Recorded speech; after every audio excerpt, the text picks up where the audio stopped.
کیے اور اعلیٰ حضرت کہتے ہیں سب چمک والے اجلوں میں چمکا کیے اندھے شیشوں میں چمکا ہمارا نبی. اس شعر کی تشریح ہم جیسا کم علم والا اگر کرے تو میں اس طریقے سے بیان کر سکتا ہوں کہ سب چمک والے اجلوں میں چمکا کیے اندھے شیشوں میں چمکا ہمارا نبی. جب میرے نبی کو اس دنیا میں آنا ہوا تھا, جب میرے نبی کو اس دنیا میں آنا تھا تو اللہ اکبر میرے نبی کے آنے سے پہلے آدم آئے, موسیٰ آئے, کم و بیش 1,24,000 انبیاء کرام اس دنیا میں آئے. لیکن قسم خدا کی آدم کے رہتے ہوئے ابھی آدم کے بیٹے نبی آ گئے اور ان کے رہتے ہوئے دوسرے نبی آ گئے, دوسرے کے رہتے ہوئے ان کے رہتے ہوئے ان کا بیٹا نبی بن جاتا, ان کے رہتے ہوئے تیسرا نبی آدمی آتا, تیسرا نبی رہتے ہوئے چوتھے نبی آ جاتے, چوتھے نبی کے ہوتے ہوئے دنیا میں پانچویں نبی آ جاتے. مطلب یہ ہے کہ آدم علیہ السلام اپنے بیٹے ادریس علیہ السلام کو بلاتے ہیں اور کہتے ہیں بیٹے ادریس علیہ السلام ادھر آؤ, اب میرا زمانہ جا رہا ہے, اب میں دنیا سے پردہ کر جاؤں گا, اب میں دنیا سے انتقال کرنے والا ہوں. لیکن سنو سنو, تم دیکھ رہے ہو نا کیسے میں دین کا کام کر رہا ہوں, کیسے میں اللہ کا پیغام اور اللہ کی باتوں کو لوگوں تک پہنچا رہا ہوں. ادریس علیہ السلام کہتے ہیں ہاں ابا میں دیکھ رہا ہوں, جیسے آپ بتا رہے ہیں ویسے ہی میں کرتا جاؤں گا. مطلب یہ ہے کہ آدم کے اجالے میں ادریس علیہ السلام کام کرنے لگے, ادریس کے اجالے میں ان کے بیٹے کام کرنے لگے. اب میں اس کو کہہ سکتا ہوں اللہ اکبر کہ یوسف کے اجالے میں, یعقوب کے اجالے میں یوسف کام کرنے لگے, یوسف کے اجالے میں نوح کام کرنے لگے, نوح کے اجالے میں یونس کام کرنے لگے. مطلب ایک نبی کے اجالے میں ہی دوسرے نبی کام کرنے لگے. ایک نبی آتا تھا وہ دنیا میں رہتا ہی تھا, اس وقت اللہ دوسرا نبی بھیج دیتا تھا. اللہ اکبر, کوئی نبی اس وقت کسی شہر کے لیے آ جاتا تھا, کوئی نبی کسی گاؤں کے لیے آ جاتا تھا, کوئی نبی کسی بستی کے لیے آ جاتا تھا. لیکن قسم خدا کی جب اس دنیا سے عیسیٰ علیہ السلام تھے اور عیسیٰ علیہ السلام کو پتا چلا کہ اللہ اکبر ایک ایسی امت آنے والی ہے جس کا مرتبہ بہت ہی اونچا ہے, تو عیسیٰ علیہ السلام نے رب سے دعا مانگ لی, اے مولا مجھے نبی نہیں بناتا, مجھے مصطفیٰ کی امت میں بنایا ہوتا, امتی بنا کر کے پیدا ہوتا. اللہ اکبر, رب نے موسیٰ علیہ السلام عیسیٰ علیہ السلام کو آسمان پر اٹھا لیا. اس وقت عیسیٰ علیہ السلام آسمان پر رہ رہے ہیں. عیسیٰ علیہ السلام کے جانے کے بعد 500 سال یا 600 سال کا زمانہ گزر گیا تھا. اس دنیا میں کوئی نبی نہیں تھا. غور سے سنیے گا, 600 سال کا زمانہ گزر گیا تھا. عیسیٰ علیہ السلام آسمان پر اٹھا لیے گئے. اس وقت دنیا میں کوئی نبی نہیں تھا. اب کوئی یہ نہیں بتانے والا تھا کہ خدا معبود ہے اس کی عبادت کرو, خدا ایک ہے اس کی عبادت کرو. دنیا میں کوئی اچھا کام بتانے والا, رب کا پیغام بتانے والا کوئی نہیں تھا. اب دنیا کے لوگ اندھیرے میں ڈوب رہے تھے, دنیا کے لوگ اندھیرے میں پھنس رہے تھے. اتنے اندھیرے میں پھنس گئے تھے یہ دنیا کے لوگ, تو کوئی ڈوبتے ہوئے سورج کو پوجنے لگا, کوئی اگتے ہوئے سورج کو پوجنے لگا, کوئی چاند کی چاندنی کو پوجنے لگا, کوئی سورج کی روشنی کو پوجنے لگا, کوئی سمندر کی سیلانی کو پوجنے لگا, کوئی پہاڑوں کو پوجنے لگا, کوئی درختوں کو پوجنے لگا. یہ دنیا اندھیرے میں ڈوبتی چلی گئی, اتنی اندھیرے میں ڈوبتی چلی گئی کہ یہی دنیا کے لوگ اپنی بیٹیوں کو زحمت سمجھنے لگے اور اپنی بیٹیوں کو زندہ زمین کے حوالے کرنے لگے. اللہ اکبر, چیخ چیخ کے یہ بیٹیاں کہتی تھی یا اللہ اب تیرے پاس کوئی نبی نہیں ہے کیا جو ہم سب کو عزت دینے والا آ جائے, ہم سب کو بچانے والا آ جائے. اے میرے اللہ, میرا کوئی قصور نہیں ہے, میرا باپ مجھے زندہ زمین کے حوالے کر رہا ہے.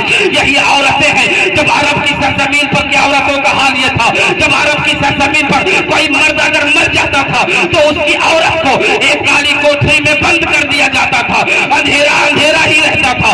اس روز اس کوٹری سے روشنی چھین لی جاتی تھی, اندھیرا ہی اندھیرا رہتا تھا.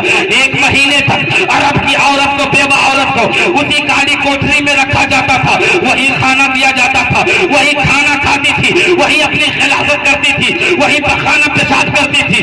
1 مہینے کے بعد جب وہ گھٹن کی زندگی سے اگر بچ بھی جاتی تھی عرب کی عورتیں, تو اس عورت کو 1 مہینے کے بعد اس کالی کوٹری سے نکالا جاتا تھا. اور نکالنے کے بعد پھر اس عورت کو کیا کرتے تھے جانتے ہیں؟ اس عورت کے سر کو, بال کو منڈوا دیا جاتا تھا, اس کے چہرے پہ کالک لگا دی جاتی تھی, اس کے پیروں میں گھنگرو باندھ دیا جاتا تھا, اس عورت کو پھر گدھے پر بٹھایا جاتا تھا, پھر اس عورت کو لے جا کر کے عرب کے گلیوں میں گھمایا جاتا تھا. اور لوگ کہتے تھے دیکھو اس عورت کو, یہ منحوس عورت ہے, اس کا شوہر مر گیا ہے, یہ بیوہ ہو چکی ہے, یہ بے قصد مجبور عورت ہے, یہ بالکل منحوس عورت ہے, یہ نحوست والی عورت ہے. اللہ اکبر, وہ عورتیں چیخ چیخ کر کے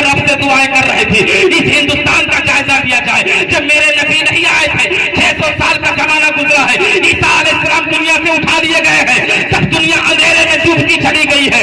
اللہ اکبر، اس عورت میں، اس مرد، اس ہندوستان کی سرزمین پر یہ واقعہ دیکھا جاتا تھا کہ جس کا مرد مر جاتا تھا اس کی چتا کے ساتھ اس کی عورت کو زندہ لٹا دیا جاتا تھا اور مرد کو آگ لگا دیا جاتا تھا، عورت کو بھی زندہ جلا دیا جاتا تھا۔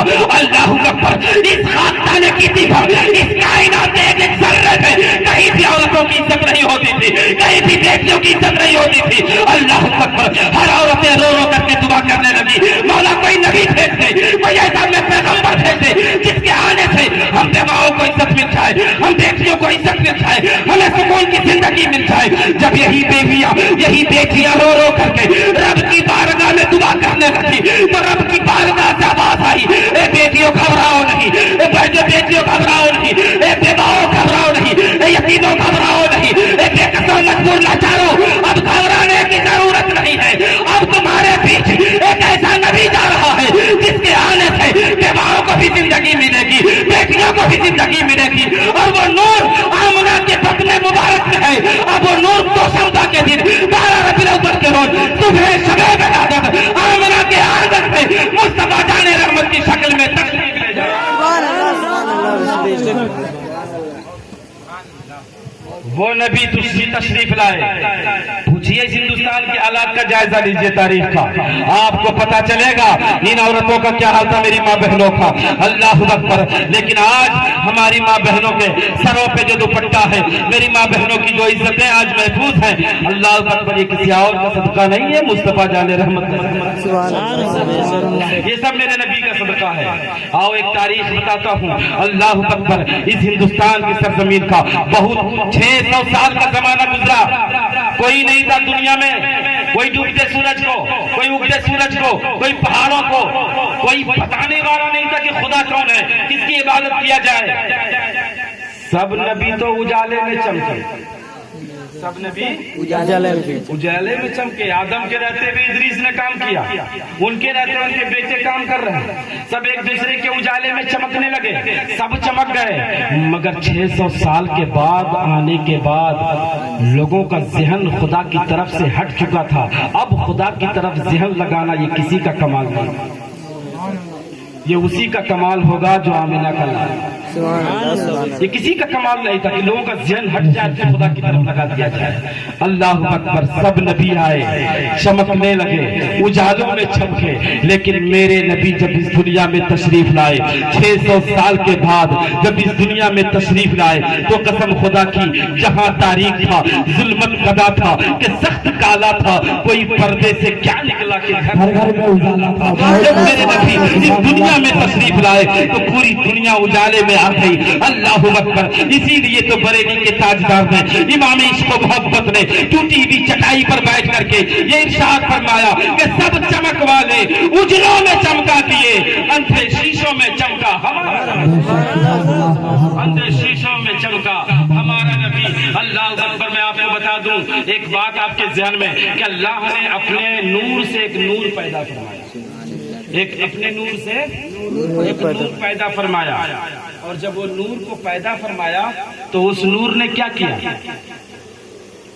اس نور کا نام اللہ نے نور محمدی رکھا۔ کیا رکھا؟ نور محمدی۔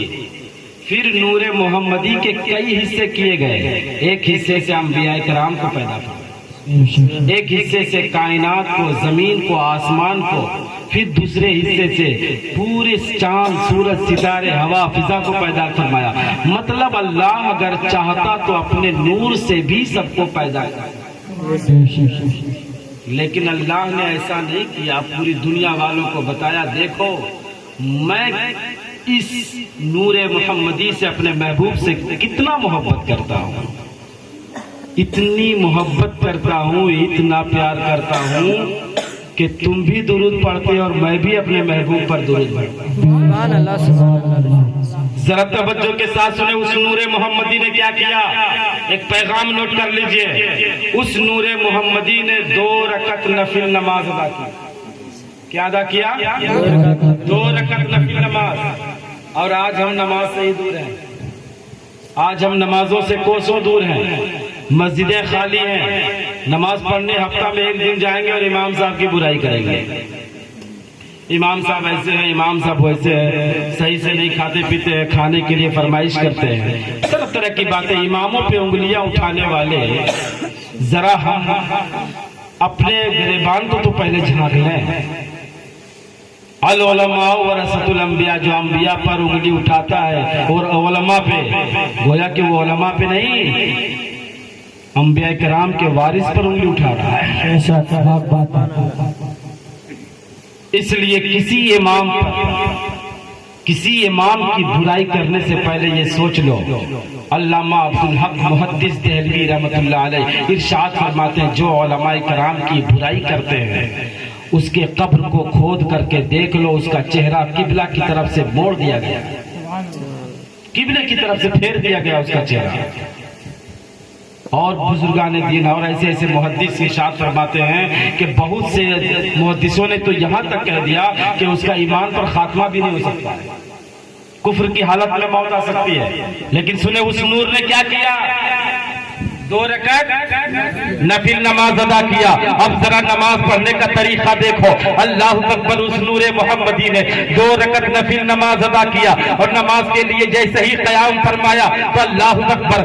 لوگ کہتے ہیں، آج کچھ لوگ کہتے ہیں نبی آئے دیوبند میں تعلیم حاصل کیے، ندوہ میں آ کر کے اردو تعلیم حاصل کیے۔ میں پوچھنا چاہتا ہوں، جب اس نور محمدی نے نیت کیا اور نیت کرنے کے بعد 70,000 برس تک قیام میں کھڑے رہے، بے شک حق بات ہے، 70,000 برس تک قیام میں کھڑے رہے، پھر رکوع کیا، پھر 70,000 برس تک رکوع میں رہے، پھر اس کے بعد اٹھے، پھر 70,000 برس میں قومہ میں رہے، پھر اس کے بعد سجدہ کیے، 70,000 برس تک سجدے میں رہے، پھر دوسرا سجدہ جانے سے پہلے کچھ دیر رکا جاتا ہے، اسے جلسہ کہا جاتا ہے، 70,000 برس جلسے میں رہے، پھر دوسرا سجدہ کیا، پھر 70,000 برس دوسرے سجدے میں۔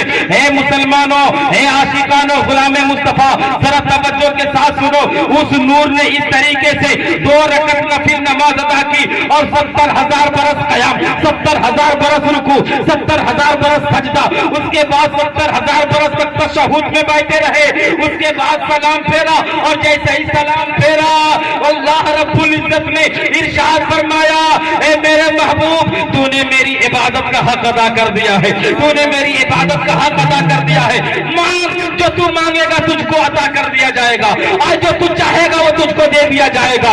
اس وقت اللہ کے نبی نے، اس وقت نور محمدی نے رب کے سامنے یہ اظہار ظاہر کیا، ہم گنہگاروں کو یاد فرماتے ہوئے نور محمدی نے رب کی بارگاہ میں عرضیہ پیش کیا، اے مولا کریم، مجھے معلوم ہوتا ہے کہ تو مجھے کسی قوم کا نبی بنا کر بھیجے گا، تو مجھے کسی قوم کا آقا بنا کر کے بھیجا گا، میری امت سے، میرے غلاموں سے غلطیاں ہوگی، وہ جہنم میں جائیں گے، میرے غلام، میری امت جہنم میں جائے گی۔ یا رسول اللہ، یا اللہ رب العزت، اگر تو میری عبادت سے خوش ہے اور تو چاہتا ہے اور تو کہہ رہا ہے کہ مانگ تو تجھے دے دیا جائے گا، اے پروردگار عالم، پھر میں اپنے تجھ سے اپنی گنہگار امتی کی بخشش مانگ رہا ہوں، اسے شفاعت فرما دے، جنت کا پروانہ عطا کر دے۔ وہ نور محمدی اللہ اکبر جب قرب خاص میں تھا، رب قدیر نے جب کہا مولا محبوب مانگ تو مانگنا ہے تجھے دے دیا جائے گا، نور محمدی نے جب ہم سب کی شفاعت مانگی ہے، رب کی بارگاہ سے آواز آئی، اے میرے نور محمدی، جب میں وعدہ کرتا ہوں کل بروز قیامت میں تیری ایک ایک امت کو بخشش فرما کر جنت کا پروانہ عطا کر وہی نور محمدی۔ ایک شاعر نے کہا کہ خدا کی مصلحت دیکھو ہزاروں انبیاء آئے، مگر ان سب کے آخر میں امام الانبیاء آئے، اور جہاں جبریل کے پر جلنے لگتے ہیں تجلی سے، وہاں معراج کی شب جا کے محبوب خدا آئے، اور بشکل نجم تابا حضرت جبریل سے اقبال کروڑوں سال پہلے ہی محمد مصطفیٰ آئے۔ حضرات توجہ کے ساتھ سنیں، میری گفتگو بالکل اب اختصار کے ساتھ ایک بات آپ کے ذہن میں رکھ کر کے جانا چاہتا ہوں، ذرا توجہ کے ساتھ ایک بار سارا مجمع ہاتھ اٹھا کر کے بولے یا رسول اللہ، ماشاء اللہ، یہ گھبرائے نہیں، یہ رحمت کی بارش ہے، ذرا بولے سبحان اللہ۔ بگیا میں کوئل جھومے، پیار سے بولے، بگیا میں کوئل جھومے، گائے